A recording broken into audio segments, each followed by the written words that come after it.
کہ سینٹینس کو سسپینڈ کریں گے اور دی آرڈر اپیلڈ اگینسٹ کا مطلب یہ ہے کہ اس حکم کو بھی وہ معطل کر سکتے ہیں جس کے خلاف ہم نے اپیل کی ہے. وہ کمپلینٹ ہی غیر آئینی غیر قانونی. او بھائی بغیر ایگزامن کیے تم کیسے کہہ سکتے ہو غیر متعلق ہیں؟ بلا مقابلہ سارے لوگ منتخب ہو گئے, اس کو تو کسی نے چیلنج نہیں کیا. آج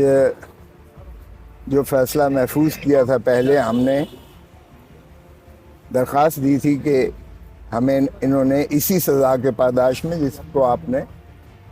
معطل کیا سزا کو, اسی کے پاداش میں الیکشن کمیشن آف پاکستان نے 5 کو فیصلہ آپ سزا کا ہوا. اس نے اپیل کی انتظار نہیں کی کہ 30 دن اپیل کے ہوتے ہیں, اپیل کا تو کم از کم دیکھ لیں کیا بنتا ہے. 8 تاریخ کو انہوں نے خیر سے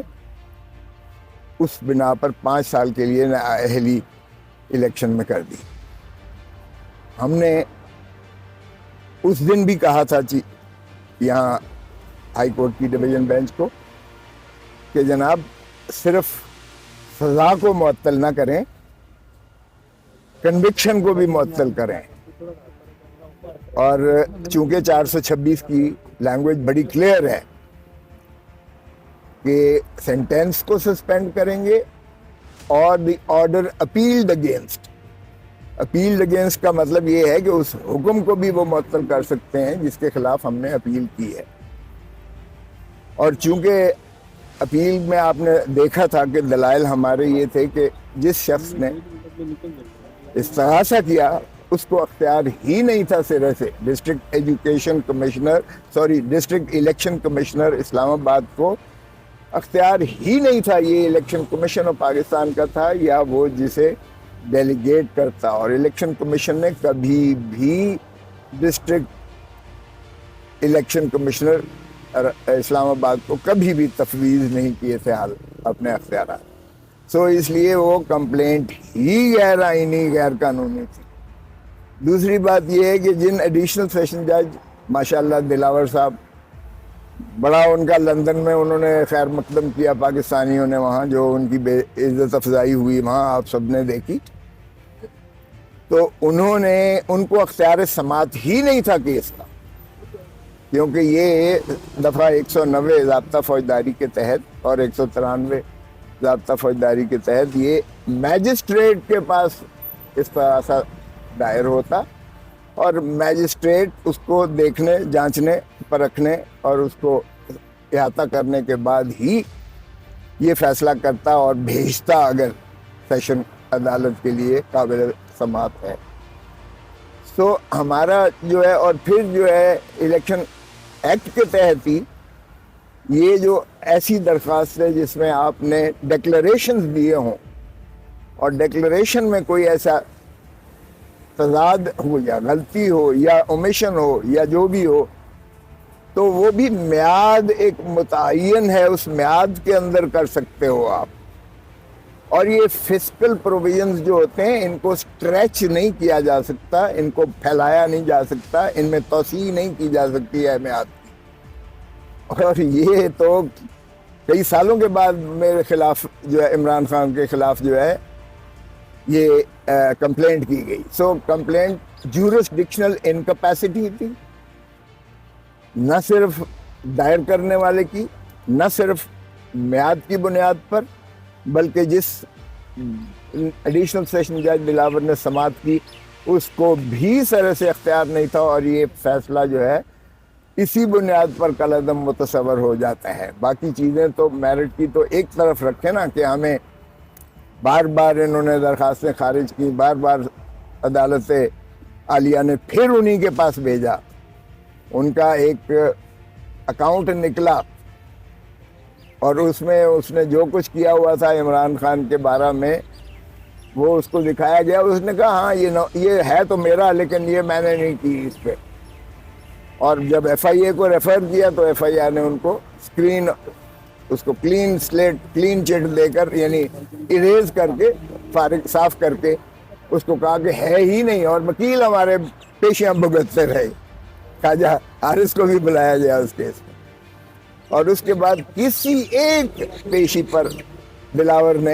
محمود نے کسی ایک پیشی پر خواجہ حارث کا انتظار کرنا گوارا نہیں کیا، حتیٰ کہ ان کی جو صفائی کی درخواست تھی اس کو بھی خارج کر دیا گیا گواہ بلانے کو، کہ یہ گواہ غیر متعلق ہیں۔ او بھائی، بغیر ایگزامن کیے تم کیسے کہہ سکتے ہو غیر متعلق ہیں؟ اور وہ تم نے مسترد کر دی۔ وہ آج تک پینڈنگ ہے اسلام آباد ہائی کورٹ میں نگرانی۔ لیکن شومی یہ قسمت کیا کہا جائے کہ جب ہم یہاں آئے اور سپریم کورٹ میں بھی گئے تو سپریم کورٹ نے پھر کہا کہ جورسڈکشنل جو انکیپیسٹی ہے اس کو پہلے تعین کیا جائے، اس کو پہلے فیصلہ کیا جائے، کیونکہ باقی معاملات آپ اس وقت تک ہاتھ بھی نہیں لگا سکتے کیس کو جب تک آپ یہ طے نہیں کریں گے کہ آپ کو اختیار سماعت ہے یا نہیں ہے۔ لیکن اس کو بھی درخور اعتنا رکھتے ہوئے ماشاءاللہ دلاور صاحب نے ٹھا کر کے 3 سال سزا کی، اور اس کے بعد جب یہاں آئے ہم سسپینشن کے لیے تو پھر آپ کو علم ہے کہ جس طرح سے تاریخیں پڑھی، اور پھر اس دوران میں سہولت کاری ہوئی اور الیکشن کمیشن آف پاکستان نے نااہل قرار دے کے پھر ان کو کی نا کو تسکین نہ ہوئی، کیونکہ انہوں نے حکم دے دیا الیکشن کمیشن نے کہ 1.5 سال پہلے جو آپ کا الیکشن تھا وہ کالعدم ہے۔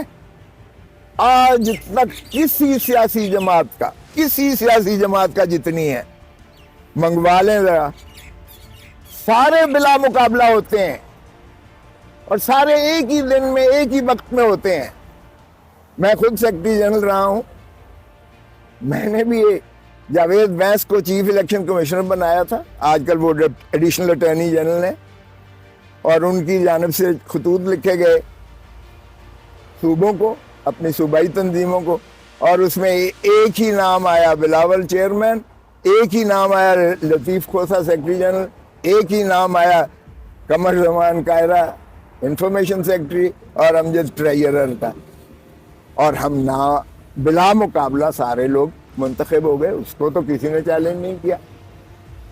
اور اسی طرح باقی بھی اگر آپ سارے دیکھ لیں، لیکن باہر کیف چونکہ مقصود کچھ اور تھا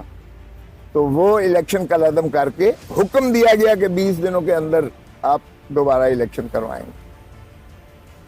اب 20 دنوں کے اندر ہم یہاں آ گئے کہ جناب خان صاحب کے بغیر کیسے کیا پارٹی چل سکتی ہے؟ پی ٹی آئی ہے ہی عمران خان، اور عمران خان ہی پی ٹی آئی ہے، تو عمران خان اس کا چیئرمین ہے، اگر اس کو نااہل کیا ہوا ہے، وہ الیکشن نہیں لڑ سکتا ہے دوبارہ، تو پھر کون سی آپ level playing field election commission صاحب دے رہے ہیں، اور حکومتیں کیا یہ کر رہی ہیں؟ ہم یہاں آگے کہ جناب کنوکشن کو بھی سسپینڈ کیجئے گا۔ بحث سنی گئی، بحث سن کے فیصلہ محفوظ کیا گیا، اور آج پھر ماشاءاللہ وہ ری ہیئرنگ میں لگا ہوا تھا، اور آپ نے دیکھا کس شد و مد سے ڈسٹرکٹ الیکشن کمشنر اسلام آباد کا وکیل، جو نواز شریف کا وکیل بھی ہے، یہ کیا میں نے عدالت میں کہا کہ جی ایک تو ڈسٹرکٹ الیکشن کمشنر اسلام آباد کو میرے سے کیا ایسا پرخاش ہے